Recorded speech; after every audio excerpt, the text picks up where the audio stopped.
Yo la famille du foot! Bienvenue sur la chaîne, et accrochez-vous parce qu'aujourd'hui c'est vraiment du lourd. Xabi Alonso, la légende absolue, le mec qui a tout cassé à Leverkusen avec un titre invaincu, vient d'être viré du Real Madrid après seulement 7 mois. Oui, 7 petits mois, un début de saison qui promettait monts et merveilles, et bam! Lundi soir, le club balance un communiqué qui lâche une bombe. D'un commun accord entre le club et Xabi Alonso, on met fin à son mandat d'entraîneur de l'équipe première. Merci pour le travail, affection éternelle parce que c'est une légende du club. Le truc classique du Real, mais là, franchement, c'est surréaliste. Remplacé direct par Álvaro Arbeloa, l'ancien joueur, l'ex de Castilla, son pote d'avant avec qui il a gagné des titres ensemble. Du jamais vu pour un coach aussi attendu au Bernabéu. Tout explose juste 24 heures après la défaite en finale de Supercoupe contre le Barça, ce 3-2 qui a fait mal. Mbappé marque, mais pas suffisant. Le vestiaire apprend la nouvelle, sur les réseaux sociaux. Les joueurs découvrent ça sur leur téléphone, comme nous tous. Choc total, d'après Marca et El Chiringuito, personne ne s'y attendait une seconde. Sportivement, au début c'était beau, bon départ de saison, victoire en Clasico en octobre, mais après, ça s'effrite grave.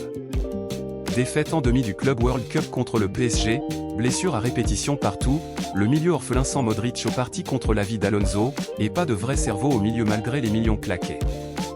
The Athletic et Marca liste 5 raisons majeures, résultats en dents de scie, gestion physique catastrophique, pas de renfort demandé, et surtout, le vestiaire qui ne suit plus du tout. Alonso voulait imposer son truc, pressing haut, jeu fluide, rock and roll comme à Leverkusen. Mais les joueurs, habitués à la douceur d'Ancelotti, galèrent. Frustration sur le temps de jeu, les choix tactiques. Et là, le vrai scandale, c'est les tensions dans le vestiaire. The Athletic balance que ces dernières semaines, c'était explosif. Plusieurs joueurs mécontents de la froideur d'Alonso, du manque de communication, des explications quasi inexistantes sur les décisions. Et au milieu de tout ça, Vinicius Junior. Relation tendue dès le départ. Remplacements qui font polémique, Vini qui claque la porte du terrain, qui change sa photo de profil sans maillot Real. Il a même dit au club qu'il prolongera pas tant qu'Alonso est là. Le vestiaire choisit son camp, soutien massif à Vini sur les réseaux. Player power au Real, c'est plus fort que jamais. Et Florentino Pérez? Pas un mot public pour soutenir Alonso, même pas dans son message de Noël. Le message était clair. Tout se joue hyper vite, Alonso atterrit à Madrid à 8 h du matin, direct à Valdebeba pour une réunion avec la direction. Il dit sa lassitude, je n'arrive pas à imposer mon projet. Le club avoue ses doutes sur les blessures et le projet global. Conclusion, mieux vaut se séparer maintenant. Accord mutuel, mais on sent que le club a poussé. Alonso pensait avoir du temps, les joueurs étaient choqués. Mais au Real, on patiente pas quand ça tangue. Alors, fin d'une ère qui devait être magique?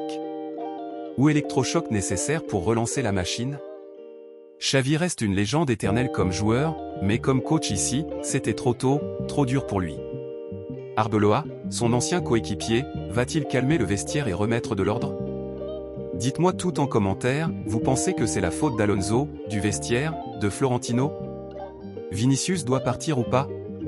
Arbeloa, bon choix ou juste un pompier de service? Soyez cash, j'adore lire vos avis. Gros like si cette histoire vous a scotché comme moi, abonnez-vous pour les analyses mercato et actu Real qui chauffent, activez la cloche pour ne rien louper. On se retrouve très vite pour la suite de ce feuilleton Bernabéu.